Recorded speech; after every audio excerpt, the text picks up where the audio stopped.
Hi, in the next minutes I will show you how to create a local effect database and how to work with it.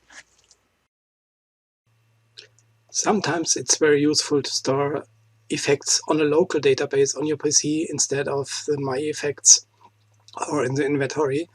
Maybe you want to give it away to an other colleague or a partner, and you want to give him only effects where he can work with, or you want to make a subset of the My Effects. There are different reasons to do that. And it's very easy. You have to go to the catalog selector, open it, and then you see the effect files. And then you say, okay, new effect file. And then you can go on and create effects.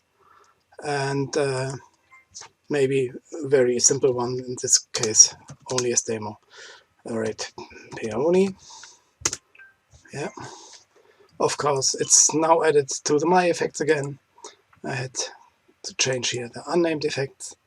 And let's try it again. Effects, I create a new one. And then you had, of course, choose the unnamed effect file. And then it will be added here, as you see. Okay, of course, you can also copy effects. Yeah, maybe these three.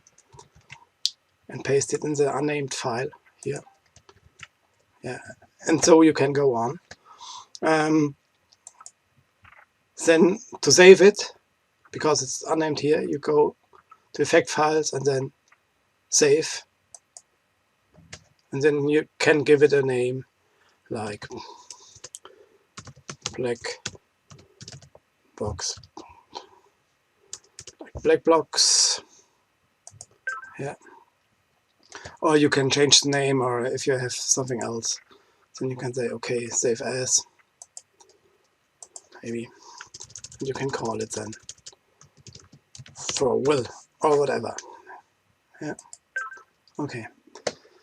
The next time when you start Finale, you had to load this because it will not be loaded automatically. Then you go to the effect files and say load effects, and then you will be asked where the effect file will be, and then you can load it.